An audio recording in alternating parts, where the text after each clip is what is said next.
interrupt our program to bring you this important message. Oh, hello there. This is Chris from POB, and I'd like to make a little announcement. This Friday, January 24th, we'll be releasing 2 new bootleg tracks. I gotta tell the whole story about these bootlegs, where they came from.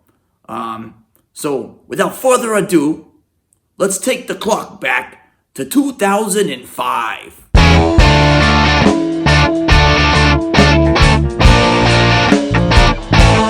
It all started in a part of San Diego called Poway. It was the type of town where it wasn't unusual to see lifted trucks, horses, and many, many white people. Watch me, ooh, watch me, watch me, ooh, watch me, watch me, Despite its country charm, Poway was the starting point of many famous rock musicians, including this guy, this band, these guys, and even this lady. When Chris Escarzade was a young beginning musician, his family lived just outside of Poway. He converted his bedroom into a ghetto-rigged, low-budget recording studio. In the home studio, he produced POB's first album, Taste.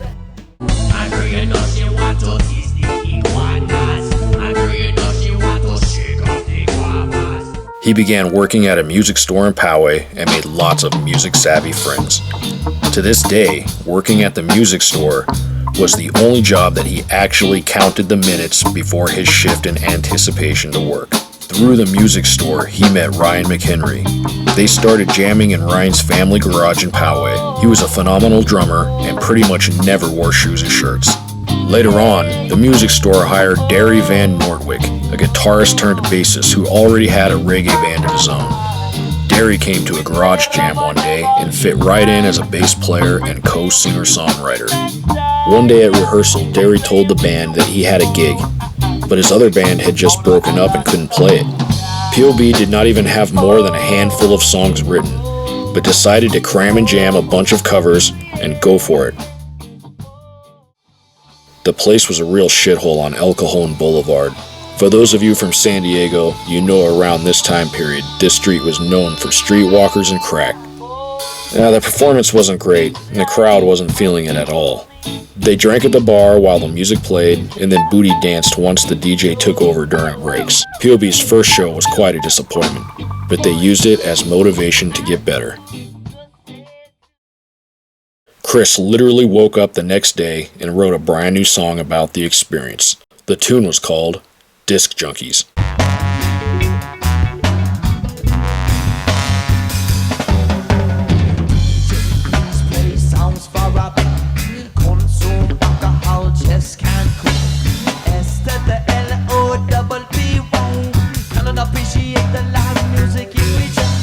In order to improve, POB decided to rent a practice studio.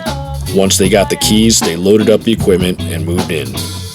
They rehearsed 3 to 4 times a week and were determined to become a legitimate band in the scene. Playing as a 3-piece had its limitations though. They needed a lead guitar player, so they put an ad on Craigslist. This baby-faced, red-headed kid responded. He said he was more of a rhythm guitar player, but was down to learn lead as best he could. Everyone liked this guy, so they gave him a chance. Thus was the beginning of the band. POB then managed to get a gig in Poway at a sports bar just a few miles away from the studio called Game Time. This time, there was more time to promote to family and friends, and there was a nice turnout. The band played significantly better than the first gig, but the owner, who sported a much-hated Raiders cap, said this was more of a tryout and he would hook them up double on the next gig. Then he proceeded to critique the performance. A few weeks later, Game Time Tavern mysteriously went up in flames. The community was very suspicious of insurance fraud as business was not doing so well. Years later, POB immortalized the owner of Game Time by turning him into a main antagonist in the music video, Army. Entertainer, bend over backwards so that we can enjoy you. Live jukebox, put in my tokens so that I may employ you. Hey brother, can we get paid? Get paid? What are you talking about? The show we just played for the last 3 hours? Oh, no. Hey, dude, I told you guys you could just have a couple of drinks. But you guys went out and drank about $800 worth of stuff. You owe me money. After having a few bad experiences in the beginning of their career, POB was determined to keep working for better shows. Both their own performances and the treatment they received needed vast improvement. They practiced like hell, loaded up the equipment, and went to play an Irish pub in Poway called Patrick's. By this time, word had spread about the newly formed reggae band from Poway. The bar also had a legitimate crowd of regulars. This resulted in a completely packed house. The band also got paid very handsomely and even made friends with the owner, Patrick. After that, POB was a regular at Patrick's and used this as a catalyst to spread to other neighborhoods throughout Southern California.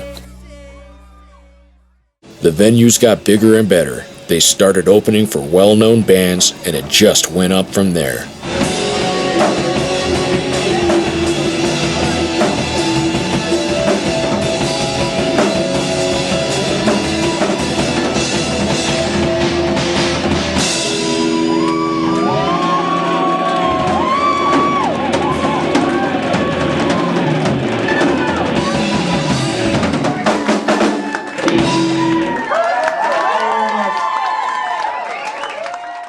One day, Chris got a call from an old college buddy. His name was Albert Matta, and he had just got a job in a world-famous recording studio in Burbank called Ocean Studios. A big band had canceled last minute, and the studio was going to be free all weekend. He said POB should come in and record a few songs.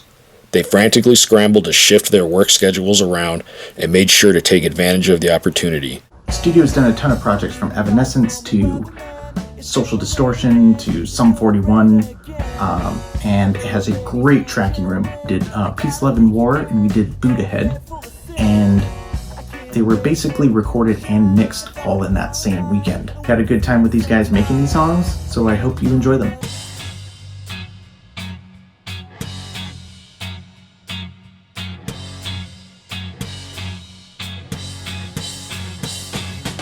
Peace, Love, and War was an experimental tune that sounds like System of a Down meets Peter Tosh. And Boot Ahead was almost like Red Hot Chili Peppers meets Sublime. These songs ended up getting quite a bit of radio play in San Diego when they were complete, but for some reason they were never made available to the music consumer. Until now.